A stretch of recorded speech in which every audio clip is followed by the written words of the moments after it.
what's going on, everybody? It's me again, Golden Blue Dude. If you haven't already, go ahead and hit that like and subscribe button. I do college football videos every single day. So I'm out here on my front porch, kind of just enjoying this nice, cool air.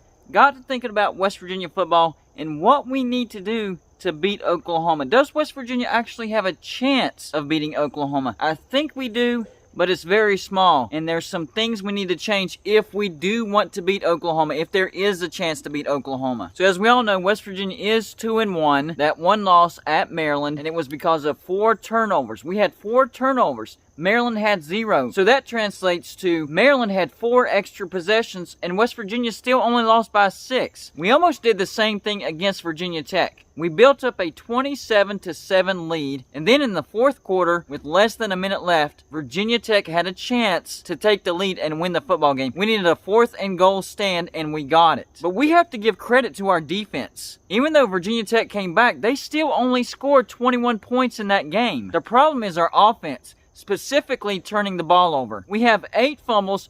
4 of those we've lost. And Jarrett Doege has thrown 2 crucial interceptions in the Maryland game and the Virginia Tech game. In the Maryland game, it did cost us the game. We were in the red zone, and they threw an interception. Had we even scored a field goal, we would have taken a 1-point lead. That was at minimum a 10-point swing because Maryland did indeed score off that drive when they intercepted the ball. Now in the Virginia Tech game, he also threw a crucial interception. We had the ball trying to run the clock out. He throws an interception, and that's what gave Virginia Tech that chance to win the ball game. Our defense came up big. Really, the only issue that I have with our defense is we haven't intercepted the ball 1 time. This year, we're in a bend, don't break situation. And I told everybody that our defense was going to take a step back this year, not a massive drop-off like a lot of people were thinking. We were elite last year. This year, we're pretty good, just not elite. Think about this. Our opponent has been in the red zone 11 times. They've only scored 4 times. 2 of those times have been touchdowns. 2 out of 11 trips, our opponent has scored a touchdown. Only 2 times. That's pretty good defense right there. Now, the problem is the yardage we give up in between where they start the drive and getting to the red zone. That has to be cleaned up a bit. So this week, we're dealing with Oklahoma and Spencer Rattler. What does he look like? Well, he's 74 for 99. That's 74.7%. Pretty good. 761 yards, 7 touchdowns, but 2 interceptions. So he's gotten a lot of yards, so I expect Spencer Rattler to get a lot of passing yards on West Virginia's defense, but I don't think Oklahoma is going to put up a lot of points. Kennedy Brooks, their running back, 34 carries for 210 yards. That's 6.2 yards a carry. He can gouge you. We're going to have to contain him. He's also scored 3 touchdowns. Our running back, Letty Brown, has got to get going, and that offensive line has got to open up holes. And they did on the first drive against Virginia Tech when he scored on the 80-yard touchdown run. But after that, not much. Only a combined of 80 yards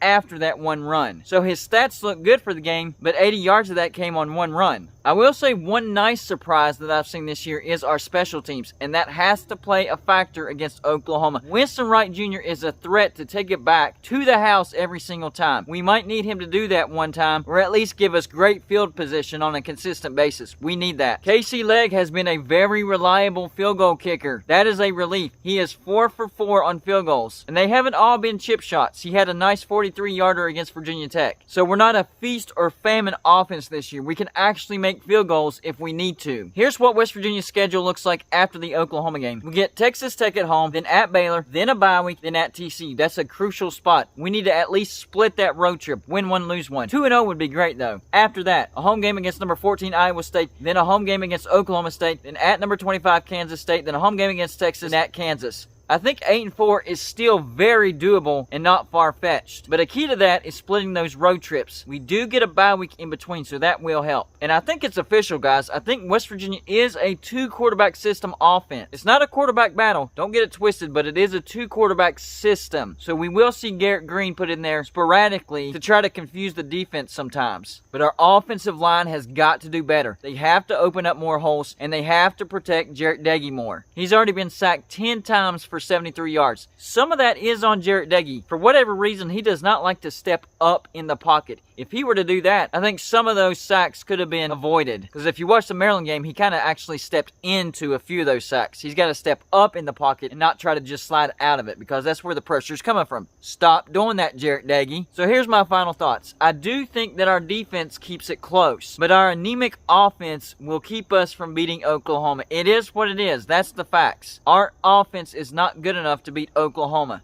It will be an interesting game. I don't think Oklahoma covers. The last time I checked, the line is 17. I have Oklahoma by 2 touchdowns. So I'm going to say the final score is going to be Oklahoma 31, West Virginia 17. Now, having said that, if West Virginia can avoid turning the ball over, it could be a very interesting game in the fourth quarter with a shot for West Virginia to win the ball game. But that's a big if. I haven't seen that yet. So West Virginia, you're going to have to prove me wrong and clean up those turnovers. Otherwise, we're getting beat by 2 touchdowns. Having said that, I do think West Virginia will have a successful season. Neil Brown is recruiting at a high level. Our 2022 recruiting class is a top 25. Haven't done that since the mid-2000s, so we are in the right hands. We just need a competent quarterback. And I think Nico Marshall is going to be that quarterback. But he's not here yet, so we're going to have to get through this season. 8-4 is a successful step forward for West Virginia, and I think we can do it. That's all I got for you for this show. Like and subscribe if you haven't already. And as always, let's go Mountaineers.